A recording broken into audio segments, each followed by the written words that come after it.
everyone. We have a very special story time for you today. In celebration of Women's History Month, we are going to be talking about Harriet Quimby. Harriet Quimby was the first person to fly across the English Channel. That's that little piece of water that separates England from France. So we're going to read her story and we're going to make our own airplane crafts. The story that we're going to read today about her is called Brave Harriet. It's by Marissa Moss and it's illustrated by C.F. Payne. It's a strange thing to see an aeroplane fly.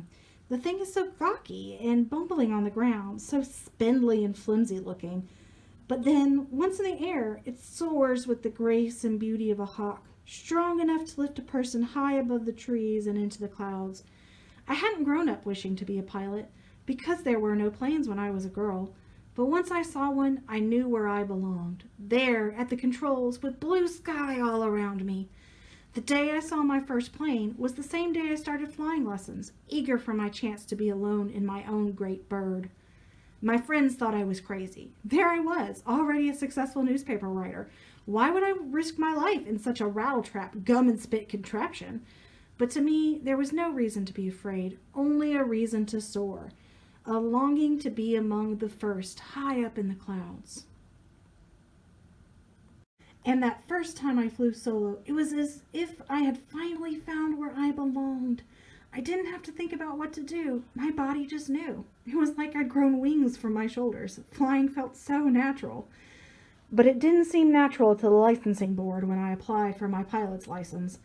"No woman has ever received a license to fly," the official told me gruffly. "You mean no woman has yet," I replied. I went on to pass not one but 2 flight tests, cutting figure eights perfectly around 2 test pylons. And I admit it was very satisfying to see that official's face again as he handed me my license. The next day, I was already flying air shows, barnstorming we called it, doing loop-de-loops, wing walking, and flying around Staten Island by the light of the full moon. But it wasn't enough. I wanted more. That's when I decided to do it, to become the first woman to fly solo across the English Channel. Now even other pilots thought I was crazy. Gustave Hamel, who had flown the Channel himself, didn't think I could do it. "Harriet, dear," he said, but I didn't feel very dear at all. "This foolishness could be the death of you. It's beastly cold. You'll see nothing but blasted fog, and you'll only have a compass to guide you." "I am not afraid," I said calmly, "and I have a good compass." "But you understand that if you're off by a mere 5 miles, you'll end up over the North Sea and never be heard from again. It happened to a fellow just a few days ago." "I can use a compass," I insisted. Gustave frowned and looked at his shoes, but he didn't give up. "Look here," he persisted. "You can have the glory without the danger. Here's my plan. I'll dress in your purple cloak and hood so no one can see my face, and pretending to be you, I'll fly the Channel for you.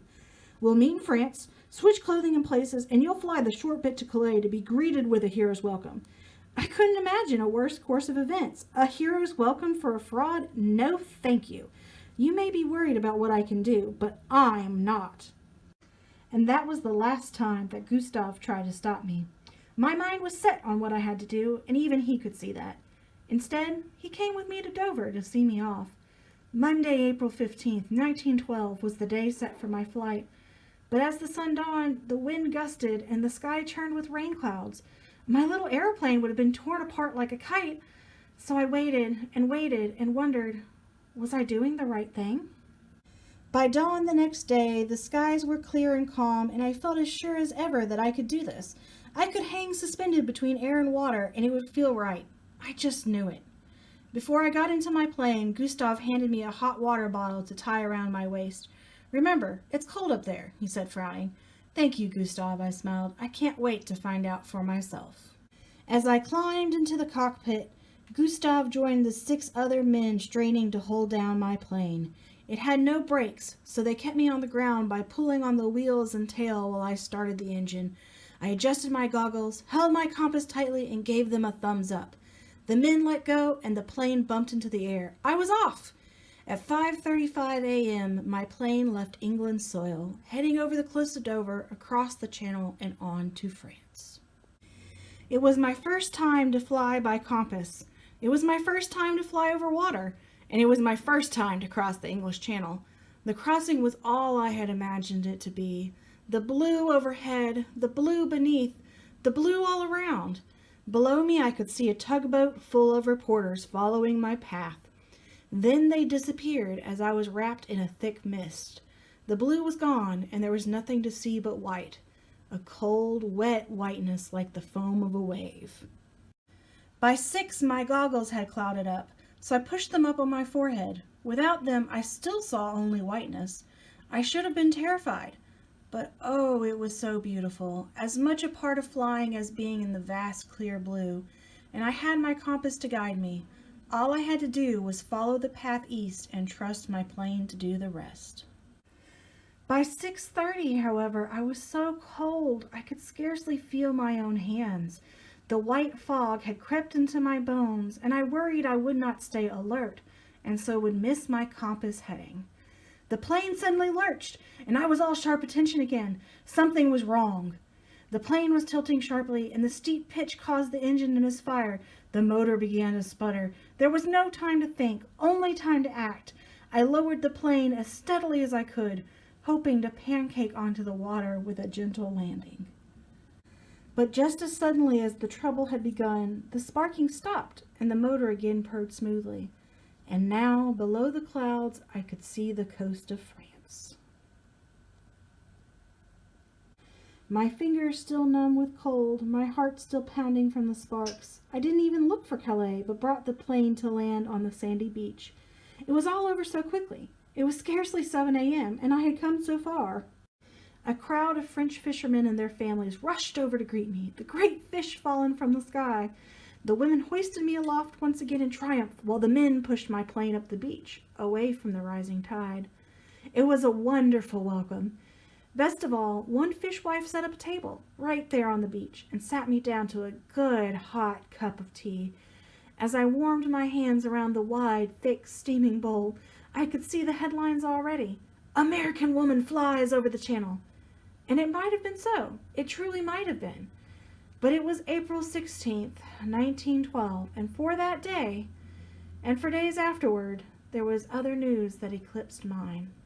But it didn't matter, because I knew I had done it. I'd had my time in the clouds, my time surrounded by blue, and that was enough for me.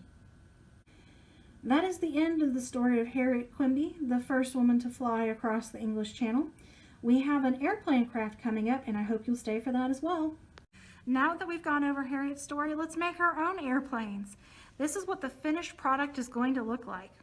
In order to do this craft, you are going to need some clothespins, a pair of scissors, just some normal school glue, and some popsicle sticks. They may also be called craft sticks. You can use the plain wood ones, or these are colored already for me. You may also want to have some things to decorate it with once you put together your airplane. Paint, markers, stickers, whatever you have at the house that you want to use. So once you start your airplane, the first thing you're going to do is take a craft stick or popsicle stick. I've chosen red just so you can see it pretty well. And we're going to cut this one into thirds. So for me, that's going to be about here. Be aware it may take a little bit of muscle and it may go flying. So just be aware of that. See, it goes flying, but that's okay. We'll pick it up in just a minute. And now we're going to do the other part. All right, and so I'm going to retrieve that and we'll be right back to move to the next step of our craft. Once you have your popsicle stick cut into thirds, you're going to take 2 more, and you are not going to cut these 2. And then you're going to take your clothespin and your glue. So all you're going to do is take a little bit of glue and put it right in the center of one of the popsicle sticks that you did not cut. And then you're going to take the clothespin, and you should have a little part where the metal goes in, and you're going to line that up with where you put your glue, and you're just going to push down. And then, my clothespin is a little crookedy. And then you're going to put another piece of glue right here at the top. Same spot. You're going to put your next popsicle stick down that you did not cut.